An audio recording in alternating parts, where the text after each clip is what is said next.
Hello guys, இன்னைக்கு நம்ம அதிகாலையில் எந்திரிக்கிறத பற்றியும் அதனால நம்ம வாழ்க்கையில் உருவாகக்கூடிய மேஜிக் அண்ட் மிராக்கிள்ஸை பற்றியும் தான் பார்க்க போகிறோம். என்கிட்ட கேட்டால் இது ஒரு இன்ட்ரெஸ்டிங்கான வீடியோன்னு சொல்கிறத விட வாழ்க்கைக்கு ரொம்ப முக்கியமான தேவையான ஒரு வீடியோன்னு சொல்லலாம்.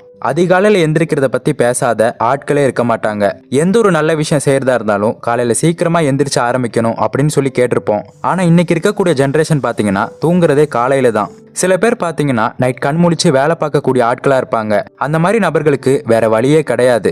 ஆனால் அதுக்கான வாய்ப்பு இருந்தும் உங்களால் காலையில் சீக்கிரமாக எந்திரிக்க முடியல அப்படின்னா இந்த வீடியோவை நீங்கள் முழுசாக பார்த்து முடிக்கிறப்ப கண்டிப்பாக காலையில் சீக்கிரமாக எந்திரிக்கக்கூடிய பழக்கம் உங்கள் வாழ்க்கையில் ஒரு அங்கமாகவே மாறும். சரி, நான் ஏன் காலையில் சீக்கிரமாக எந்திரிக்கணும், அப்படி எந்திரிக்கிறதால என் வாழ்க்கையில் என்ன ஏற்பட போகுது அப்படிங்கிற கேள்வி உங்களுக்குள்ள இருக்கும். நம்ம இதுவரைக்கும் கடந்து வந்த நம்ம வாழ்க்கை பாதையில பல வெற்றியாளர்களையும் ஏகப்பட்ட வரலாற்று சாதனை படைத்தவங்களையும் நம்ம பார்த்திருப்போம். இவங்க எல்லாருக்கிட்டையுமே இருக்கக்கூடிய ஒரு ரகசியமான பழக்கம் என்னன்னா இந்த அதிகாலையில் எழக்கூடிய பழக்கம். இந்த அதிகாலை பழக்கத்தினால தான் அவங்க எடுக்கக்கூடிய முடிவும் அவங்களோட திட்டமிடல் திறனும் இந்த அளவுக்கு பவர்ஃபுல்லா இருந்திருக்கு. இதுக்கு ஒரு சிறந்த உதாரணமா ஏபிஜே அப்துல் கலாம் ஐயா, விவேகானந்தர், புத்தர் இவங்க எல்லாத்தையுமே எடுத்துக்கலாம். இவங்களோட சிந்தனைகள் தான் இன்னைக்கு வரைக்கும் நம்ம எல்லாருக்குமே ஒரு சிறந்த வழிகாட்டியா இருக்கு. இப்படி பல வருஷங்களுக்கு பொருந்தக்கூடிய ஒரு படைப்பாற்றல் மிக்க சிந்தனைகள் இவங்களுக்கு எப்படி உதயமாயிருக்கும்? இதுக்கான முக்கியமான காரணமே இவங்க வாழ்க்கையில பின்பற்றக்கூடிய இந்த அதிகாலை பழக்கம் தான்.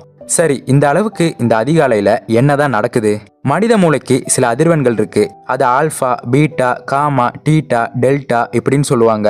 இந்த எல்லா அதிர்வுகளுக்குமே ஒரு குறிப்பிட்ட செயல்பாடுகளை வகுத்து வச்சிருக்காங்க. அப்படி மனுஷனோட மூளை இது ஏதாவது ஒரு அதிர்வெண்ல கனெக்ட் ஆகிறப்போ அவங்களோட செயல்பாடுகளும் இப்படிதான் இருக்கும் அப்படின்னு ஒரு கணக்கு இருக்கு. உதாரணமா, உங்க மூளையோட அதிர்வெண் காமா வேவ்ஸ்ல இருக்கிறப்போ உங்களோட ப்ராப்ளம் சால்விங் ஸ்கில்லும் கான்சென்ட்ரேஷனும் அதிகமா இருக்கும். அதுவே நீங்க பிஸியாவும் ஆக்டிவாவும் இருக்கிறப்ப உங்க பிரெயின் பீட்டா ஸ்டேஜ்ல இருக்கும். இதே மாதிரி ஒவ்வொரு அதிர்வுகளுக்கும் ஒவ்வொரு செயல்பாடுகள் அப்படின்னு கணக்கு இருக்கு. அதே மாதிரி நீங்க அதிகாலையில் எந்திரிக்கிறப்ப உங்க மூளை பாத்தீங்கன்னா ஆல்பா இல்லனா டீட்டா ஸ்டேஜ்ல இருக்கும். இந்த ஆல்பா நிலை அப்படிங்கிறது உங்க உடலும் சரி மூளையும் சரி ஒரு ரிலாக்ஸ்டான ஸ்டேஜ்ல இருக்கக்கூடிய ஒரு நிலை. இந்த டீட்டா ஸ்டேட்டுங்கிறது நீங்க ஒரு ஆழ்ந்த தூக்கத்துல இருக்கும் போதோ இல்ல ஒரு ஆழ்ந்த தியானத்துல இருக்கும் போதோ இருக்கக்கூடிய ஒரு நிலை. சோ நீங்க அதிகாலையில் எந்திரிக்கிறப்ப உங்க படைப்பாற்றல் சக்தி அதிகமா இருக்கும். அதனால தான் எழுத்தாளர்கள், தத்துவவாதிகள், சிந்தனையாளர்கள், கவிஞர்கள் இந்த மாதிரி நபர்கள் அவங்களோட நேரத்தை பகல்ல அதிகமா பயன்படுத்தணும் அப்படின்னு நினைப்பாங்க. ஏன் இதெல்லாம் காலையில தான் பண்ண முடியுமா, மற்ற நேரத்துல நம்மளால எதையுமே யோசிக்க முடியாதா அப்படின்னு நீங்க கேட்கலாம். கண்டிப்பா கிடையாது, நான் அப்படி சொல்ல வரல. ஆனா இன்னைக்கு காலகட்டத்துல நம்மளை சுத்தி ஏகப்பட்ட டிஸ்ட்ராக்ஷன் உருவாக்கிட்டு இருக்கு. நம்மளோட முழு கவனத்தையும் ஒரே விஷயத்துல செலுத்த முடிஞ்சா நம்ம கண்டிப்பா ஒரு நல்ல உயர்ந்த இடத்துல இருப்போம். அப்படி இருக்கும்போது கூட நம்மளால முன்னேற முடியாம போனதுக்கான காரணமே இந்த டிஸ்ட்ராக்ஷன் தான். ஆனா இதுவே நீங்க அதிகாலையில எந்திரிக்கிறப்ப உங்க மனசும் மூளையும் ரொம்ப ரிலாக்ஸ்டா இருக்கும். நீங்க உங்க மனசை அந்த நேரத்துல ஒரே விஷயத்துல முழுமையா செலுத்த முடியும். படிக்கக்கூடிய மாணவர்கள் காலையில 2 மணி நேரம் முழு கவனத்தோட படிக்கிறதுங்கிறது சராசரியா படிக்கக்கூடிய 8 மணி நேரத்துக்கு சமம்னு சொல்றாங்க. அந்த அளவுக்கான பெனிஃபிட்ங்கிறது மாணவர்களுக்கு அதிகாலையில கிடைக்குது. அடுத்து, ஏன் நம்மளால அதிகாலையில சீக்கிரமா எந்திரிக்க முடியல? இந்த ஒரு கேள்வி நம்ம எல்லாருக்குள்ளேயுமே இருக்கிறது தான். ஆனா இது எல்லாத்துக்குமே நம்ம மூளை தான் காரணம்னு சொன்னா உங்களால நம்ப முடியுதா? நம்ம எல்லாருக்குமே இயற்கையோட சேர்ந்த ஒரு சம்பந்தம் இருக்கு. இதை சயின்டிபிக்கா சொல்லணும்னா சர்க்கேடியம் ரிதம் அப்படின்னு சொல்லுவாங்க. அதாவது ஒரு 150 வருஷத்துக்கு முன்னாடி மின்சாரமே கண்டுபிடிக்காத காலத்துல மக்கள் எப்படி வாழ்ந்திருப்பாங்கன்னு கொஞ்சம் யோசிச்சு பாருங்க. அவங்க சூரியனோட இணைந்த ஒரு உயிரியல் கடிகார முறையில தான் வாழ்ந்து வந்தாங்க. அவங்க சூரியன் உதிக்கிறதுக்கு முன்னாடியே எந்திரிச்சதுக்கான காரணம் அவங்க சூரியன் மறைஞ்ச உடனே தூங்கிடுவாங்க. ஆனா இன்னைக்கு காலகட்டத்துல நம்ம நிறையவே முன்னேறிட்டோம். நம்மளை சுத்தி நிறைய வெளிச்சமும் கையில நிறைய எலக்ட்ரானிக்கல் டிவைஸும் தான் இருக்கு. இது என்னதான் முன்னேற்றமா இருந்தாலும் இதுதான் நீங்க காலையில சீக்கிரமா எந்திரிக்க முடியாததுக்கான முக்கியமான காரணம். சரி, எப்படி இந்த சர்க்காடியம் ரிதம் அதாவது உயிரியல் கடிகாரத்தை சரி பண்றது? நம்ம மூளை நைட் 10 இருந்து 11 மணிக்குள்ள நம்ம தூக்கத்தை தூண்டக்கூடிய ஹார்மோன்களை உற்பத்தி பண்ணும். அந்த ஹார்மோனை தான் மெலட்டோனின் அப்படின்னு சொல்லுவாங்க. சோ நீங்க தினமும் ஒரு சரியான நேரத்துல தூங்கி பழகிட்டா அந்த மெலட்டோனின் சொல்லப்படுற அந்த ஹார்மோன் நல்லா இன்க்ரீஸ் ஆகும். இதனாலேயே உங்களுக்கு சீக்கிரமா தூக்கமும் வர ஆரம்பிச்சிடும். அதே நேரத்துல உங்களோட தூக்கத்தோட தரம்ங்கிறது ரொம்ப முக்கியம். நீங்க என்னதான் சீக்கிரமா தூங்கினாலும் சரியா தூங்கலனா நீங்க நினைச்ச மாதிரியான ஒரு சக்சஸ்ஃபுல்லான லைஃபுக்கு உங்களால போக முடியாது. சோ உங்க உடம்புக்கு தேவையான தூக்கமும் இருக்கணும், அதே நேரத்துல அது ஒரு நல்ல ஆழ்ந்த தூக்கமாவும் இருக்கணும். இதுக்கான ஒரே வழி தியானம் தான். நீங்க தூங்குறதுக்கு ஒரு அரை மணி நேரத்துல இருந்து ஒரு 1 மணி நேரத்துக்கு முன்னாடியே உங்ககிட்ட இருக்கக்கூடிய எலக்ட்ரானிக்கல் டிவைஸ் எல்லாத்தையுமே தூரமா வச்சிருங்க, இல்லனா ஆஃப் பண்ணி வச்சிருங்க. நல்ல ஆழ்ந்த சுவாசம் விட்டு உங்க மூச்சை பொறுமையா கவனிச்சு ஒரே மனசா அமைதியா தியானம் பண்றதுக்கு ஒரு இடத்த செட் பண்ணிக்கோங்க. அதே மாதிரி அடுத்த நாள் காலையில எந்திரிச்சு என்னென்ன பண்ணணும், என்னென்ன வேலைகளை முடிக்கணும் அப்படின்னு ஒரு குறிப்பு எழுதுங்க. இதன் மூலமா ஒரு ஆரோக்கியமான தூண்டுதல் உங்களுக்கு கிடைக்கும். இந்த தூண்டுதல் உங்களை அதிகாலையில எழுந்திரிக்கவும் வைக்கும். ஏன்னா நிறைய பேர் காலையில் எந்திரிக்கும் போதே இதை பண்ணணும் அதை பண்ணணும் அப்படிங்கிற ஒரு டென்ஷன்லயே எந்திரிப்பாங்க. இதுக்கெல்லாம் சரியான பிளானும் ஒரு ஆழ்ந்த தூக்கமும் இருந்தா இந்த பிரச்சனையே உங்களுக்கு இருக்காது.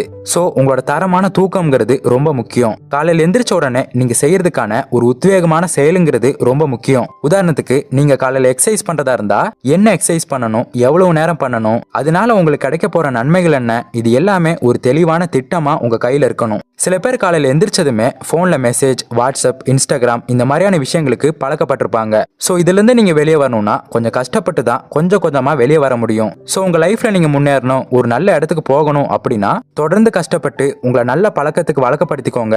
முக்கியமா காலையில எந்திரிக்கிறது. இன்னொரு முக்கியமான விஷயத்தையும் நான் இங்க சொல்லியே ஆகணும். தயவு செஞ்சு ஒரு நாள் இல்லைன்னா 2 நாள் அப்படிங்கிற ஆர்வத்துல ஒரு விஷயத்தை ஆரம்பிச்சுட்டு அதை அப்படியே கைவிட்டுறாதீங்க. எந்த ஒரு நல்ல விஷயமா இருந்தாலும் உடனே நம்மளால பழக்கப்படுத்திக்க முடியாது. அது எதுவா இருந்தாலும் சரி, ஆக சிறந்த பவர்ஃபுல்லான ஸ்கில்லா இருந்தாலும் சரி, நீங்க கத்துக்க நினைக்கிற புது புது விஷயங்களா இருந்தாலும் சரி, அந்த விஷயங்களை கத்துக்கும் போது உங்க மூளை அதை வெளியே தான் புஷ் பண்ண நினைக்கும். அந்த மாதிரியான நேரத்துல இது நம்மளால செய்யவே முடியாது அப்படின்னு அந்த விஷயத்தை கைவிட்டுருவீங்க. அதுலயும் சில பேர் அதை செய்யறதுக்கு சோம்பேறித்தனப்பட்டுட்டு அதை கைவிட்டிருப்பாங்க.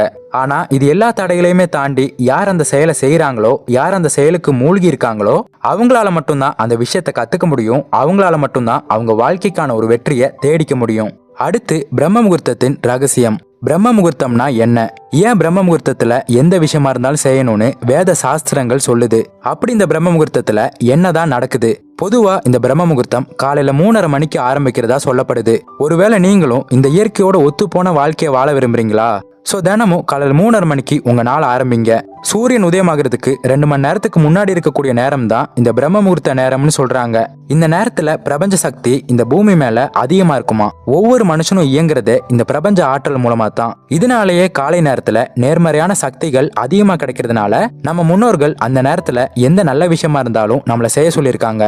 உங்களோட தனித்துவமான சிந்தனைகள் தான் உங்க வாழ்க்கைய அடுத்த கட்டத்துக்கு கொண்டு போகும். சோ காலையில 3:30 மணிக்கு எந்திரிக்க முடியலனா கூட பரவாயில்ல, ஒரு 5ல இருந்து 6 மணிக்குள்ளேயாவது நீங்க எந்திரிக்கிறதுக்கு முயற்சி பண்ணுங்க. அடுத்து சீக்கிரமா எந்திரிக்கிற முறைய எப்படி நம்ம நடைமுறைக்கு கொண்டு வரது? காலையில எந்திரிச்சு பழக்கமே இல்லாதவங்க திடீர்னு காலையில எந்திரிக்கணும்னா கொஞ்சம் கஷ்டமா தான் இருக்கும். இத்தனைக்கும் நம்ம மூளை இருக்கே சொல்லவா வேணும். காலையில சீக்கிரமா எந்திரிக்கணும்னு சொல்லிட்டு நீங்களே கண்ண முழிச்சாலும் அந்த நேரத்துல தான் உங்களுக்கு தூக்கம் பயங்கரமா வரும். அந்த நேரத்துல உங்களை தூங்க வைக்கிறதுக்காக 1000 யோசனைகளை உங்க மூளை உங்களுக்கு கொடுக்கும். அதுல ஏதாவது ஒரு யோசனையை புடிச்சுக்கிட்டு சரி நம்ம நாளைக்கு ஆரம்பிக்கலாம் அப்படின்னு நம்ம திரும்பவும் தூங்கிடுவோம். இந்த நேரத்துல தான் நீங்க ஒரு விஷயத்த ஞாபகம் வச்சுக்கணும். என் வாழ்க்கையில நான் மாறணும்னா நான் சீக்கிரமா எந்திரிச்சாகணும். அதே மாதிரி இப்ப நான் ஃபாலோ பண்ணக்கூடிய பழக்கங்கள் தான் என் வாழ்க்கையவே மாத்த போகுது அப்படின்னு சொல்லிட்டு இந்த 2 விஷயத்தையும் ஞாபகம் வச்சு காலையில சீக்கிரமா எந்திரிக்க பாருங்க. சில பேர் நினைக்கலாம், நான் இதெல்லாம் ட்ரை பண்ணி பார்த்தேன் அப்பவுமே என்னால முடியல அப்படின்னு.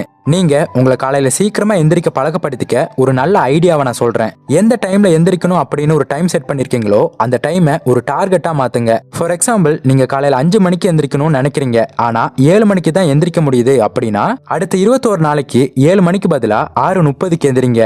அதுக்கு அடுத்த 21 நாளைக்கு 6:30க்கு பதிலா 6 மணிக்கு எந்திரிக்க ஆரம்பிங்க. இப்படியே அரை மணி நேரமா குறைச்சு நீங்க அந்த நேரத்துல எந்திரிக்கிறத ஒரு பழக்கமாவே கொண்டு வரலாம். இதனாலேயே உங்களுக்குள்ள ஒரு நம்பிக்கை வரும், நிறைய மாற்றங்கள் தெரிய வரும். கடைசியில உங்க பழக்கத்தையும் உங்களால மாத்திக்க முடியும். ஆரம்பத்துல எல்லாமே கஷ்டமா தான் இருக்கும், ஆனா இதனால நீங்க அனுபவிக்க போற இன்பங்கள் எல்லாமே இந்த கஷ்டத்தை மறக்க செஞ்சிடும். பொதுவா எல்லாருமே இந்த அதிகாலையில எந்திரிக்க மாட்டாங்க. சோ அந்த அதிகாலை பொழுது உங்களுக்கு மட்டும் இந்த உலகத்துல இருக்கக்கூடிய அந்த அமைதியை கொடுக்கும். அது மட்டும் இல்லாம இந்த முழு பிரபஞ்ச ஆற்றலும் உங்ககிட்ட வந்து சேரும். அப்புறம் என்ன, நீங்க நினைச்சதெல்லாம் நடந்து ஒரு பெரிய ஆற்றல் மிக்க மனிதரா மாறுவீங்க. நீங்க நினைச்ச எல்லா விஷயங்களையுமே அச்சீவ் பண்ணவும் ஆரம்பிப்பீங்க. இதனாலேயே உங்க மூளையோட சர்க்காடியம் ரிதம் மாறும். இந்த இயற்கையோட ஒத்துப்போன வாழ்க்கைய நீங்க வாழ ஆரம்பிப்பீங்க. நேர்மறையான எண்ணங்கள் உங்களுக்குள்ள அதிகமாகும். முழு கவனத்தோட நீங்க நினைச்ச காரியத்துல உங்களால ஜெயிக்க முடியும். சோ உங்க வாழ்க்கையில அதிகாலையில் எந்திரிக்கக்கூடிய பழக்கத்தை கொண்டு வந்து நீங்களும் வரலாறு படைக்கக்கூடிய மனிதரா மாறுறதுக்கு என்னோட வாழ்த்துக்கள். ஸோ இந்த வீடியோ உங்களுக்கு யூஸ்ஃபுல்லாக இருந்திருக்கும் நம்புறேன். அப்படி யூஸ்ஃபுல்லாக இருந்தால் இந்த வீடியோக்கு லைக் பண்ணுங்க, உங்கள் ஃப்ரெண்ட்ஸ் அண்ட் ஃபேமிலி மெம்பர்ஸுக்கு ஷேர் பண்ணுங்க. அப்புறம் மறக்காம நம்ம சேனலை சப்ஸ்கிரைப் பண்ணிட்டு பக்கத்தில் உள்ள பெல் ஐக்கானை கிளிக் பண்ணிக்கோங்க. இன்னொரு இதே மாதிரியான ஒரு யூஸ்ஃபுல்லான இன்ஃபர்மேஷனோட உங்களை வந்து மீட் பண்ணுறேன். தேங்க்ஸ் ஃபார் வாட்சிங்.